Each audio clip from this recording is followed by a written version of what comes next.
Hey my friends, Coach Powers here, and today I want to talk about something maybe a little uncomfortable, but I'm going to try to do it in a way that makes a lot of sense and can give you some guidance to it. So hear me out. Before you click off this video, I'm going to say something maybe slightly triggering at the beginning, and then I'm going to expand on it in a way that I think will make you feel better. So first, with the uncomfortable truth, and that is that fear will never go away. Now, I'm not talking about fear related to withdrawal symptoms. I'm not talking about, windows and waves and chemically induced anxiety fear. That will absolutely subside and improve with time as you heal. Okay, so let's get that out of the way. I'm not talking about that. I'm talking about something bigger, more encompassing here, that pervades the withdrawal symptoms and our windows and our waves. And we're just going to talk about fear in itself and its essence here, okay?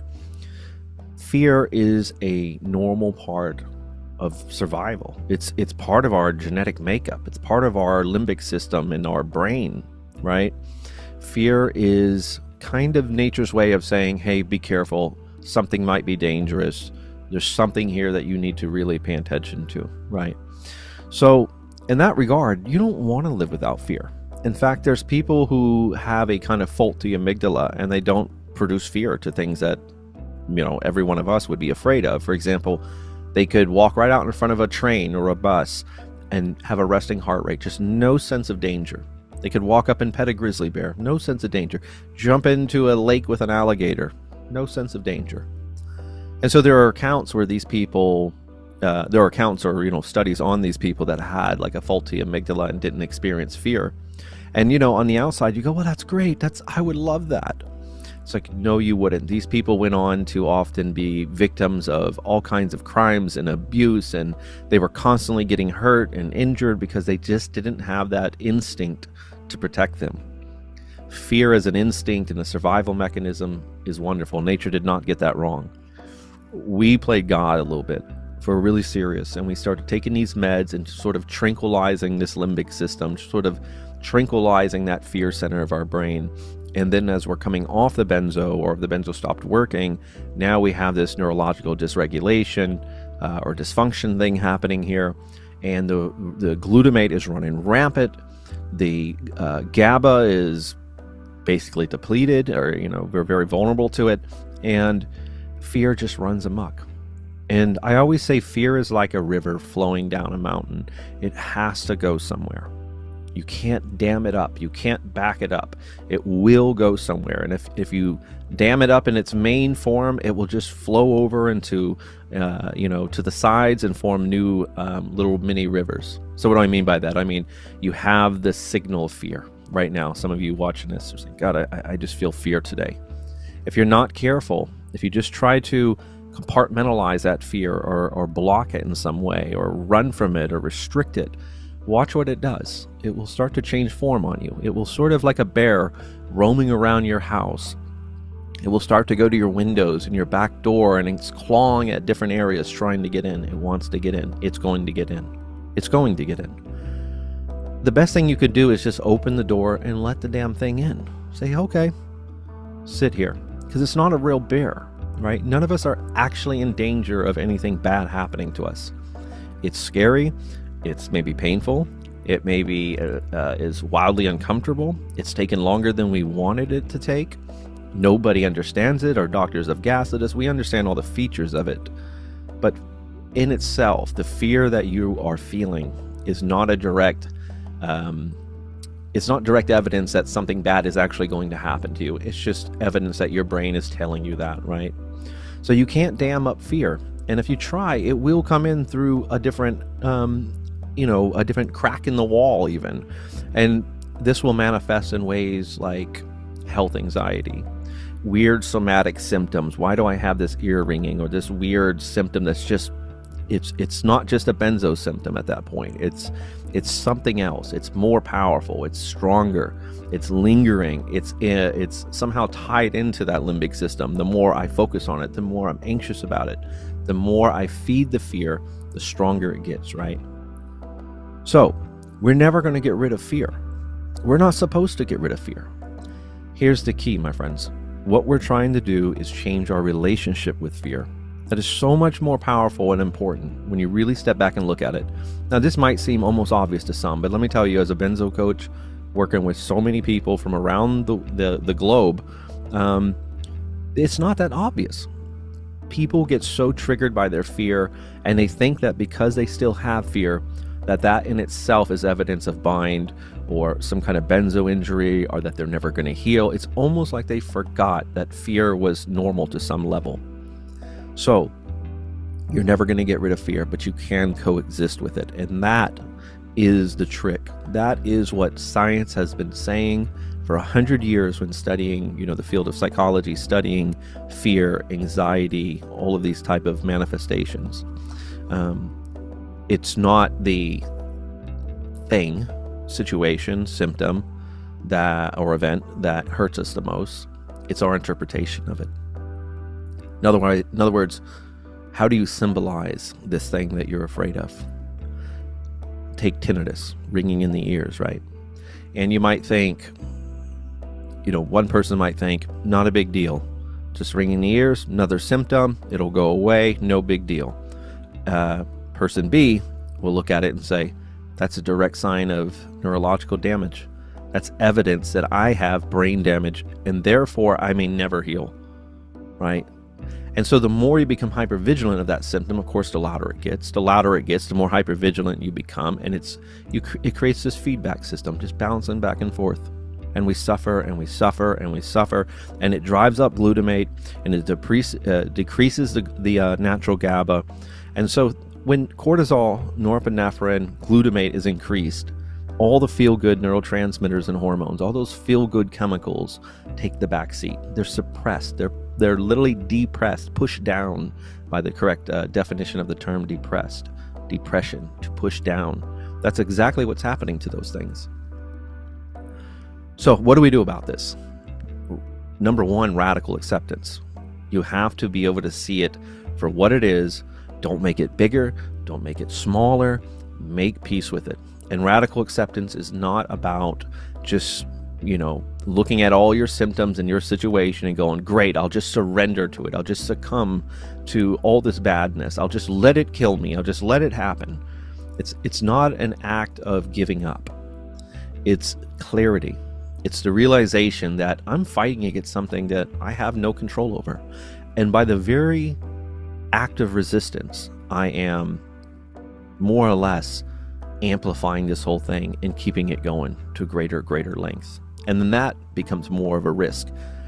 So the instinct is to run away from the bear, right? To hide, to fight, to avoid, to isolate. What we really need to do in this case, not an actual bear, is we turn around, we open our arms wide, we close our eyes, we expose our vulnerable, abdomen and chest to it, and you say, I'm here to make peace with you. You can coexist.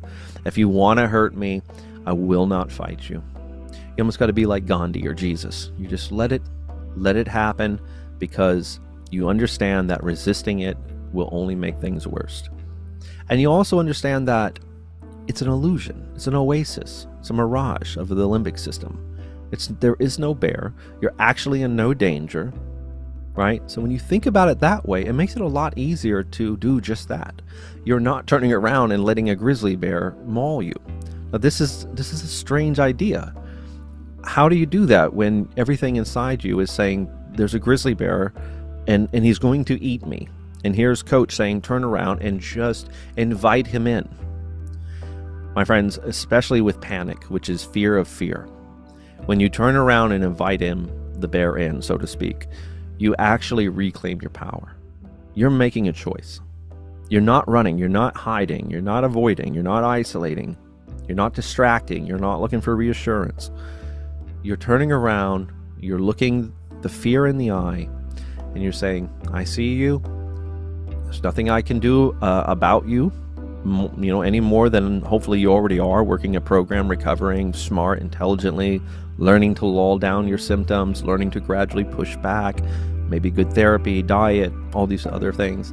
Outside of that stuff, and there should be a very loose grip on the stuff I just mentioned. Those are not fire extinguishers. Those are just healthy living that help you navigate this journey. But outside of that, all you can do is make peace. And that sounds so small. It sounds like such a no answer to you guys. But let me tell you, after a decade of doing this and more than 15 years of studying psychology, it really is quite impressive what it will do to your limbic system. Once you understand that the sheer act of resistance is sort of the straw that breaks the camel's back, the act of resistance is what's actually making the limbic system slip into a deeper state of fight or flight. And it's not all just withdrawal symptoms, that there is a relationship here, that you took this benzo to tranquilize a certain part of the brain. And that's what we're talking about. Once you realize that, and you can engage in acceptance, I have seen it countless times pull people right out of waves, completely get them healing again, moving forward again, and bring about beautiful windows. So, I digress, my friends. You will never be free of fear, but that's not how the universe, God, nature designed us, right? Our goal is only to make peace with it. All right, my friends, until next time, keep your heads up. You are healing, you will heal, and when you get to the other side, tell them I told you so. Hey everyone, I'm Coach Powers and I'm excited to announce the launch of my new online Benzo Recovery School. The school launched with Module 1 and will have a total of 4 modules, each module with a dozen or more video lessons. Here are some contents in Module 1. This creates the basis for my recovery program. If you know anything about my approach to benzo recovery, you know I'm a bit different than other benzo coaches in that I do not subscribe to the lay and pray model of recovery. Instead, I believe benzo injury is a kind of neurological injury that requires neurological rehabilitation. This neurological rehabilitation encompasses learning how to access our good chemistry while also reducing the so-called bad chemistry, cortisol and adrenaline, and also learning how to lull down our hypervigilant limbic system. This includes learning techniques in CBT, DBT, mindfulness therapy, and neuroplasticity building. Now, I've studied clinical psychology for the last 15 years of my life, and my benzo recovery program encompasses the same things that I use to make my own recovery after a 10-year, 40 milligram Valium dependence. My recovery program observes 4 stages of recovery with 3 tiers of development. In fact, my stages are all focused on development. This makes them different than the 3 obvious stages of recovery, which include the pre-taper, the taper, and post-taper. Instead, my stages serve as a kind of developmental roadmap, with each stage serving as a bridge to the following stage. These 4 stages include Stage 1, restoring hope, Stage 2, the new beginning, Stage 3, the montage, and Stage 4, coming home. Perhaps most importantly, each stage has 3 key learning goals and also 3 key roadblocks. These stages revealed themselves to me after years of working with literally thousands of people from all around the world. After enough experience, you begin to see patterns and trends, and you see where people triumph and what roadblocks can prevent them from moving forward. Now remember, just because you may have come off your benzo doesn't mean you automatically reach Stage 4, the final stage. Again, these are developmental stages, which is why someone can come off of their benzo and still be stuck in their recovery. In fact, it's entirely possible to come off of your benzo and be stuck in Stage 1. Here are some other features the online Benzo Recovery School offers. Aside from being a school, it's also a positive focused support group. And believe me when I tell you, my students are a different breed of benzo warriors. They are wise, they are driven, and they understand the mission. I, Coach Powers, will also be doing live video Q&A weekly in the community, talking, teaching, and answering questions from all of you. There will be downloadable resources such as a rumination and exposure therapy log, templates for checklists, and much more. Additionally, there will be new benzo sleep affirmation videos exclusive for the school, as well as new and early original content. There will be a regular benzo blog, benzo-related news, and even a private early screening for my benzo recovery feature film, Lake of Fire. All of this and only for a special introductory rate of $30 monthly while time lasts. So come join the positive community and let's work together on facilitating our recovery. See you there.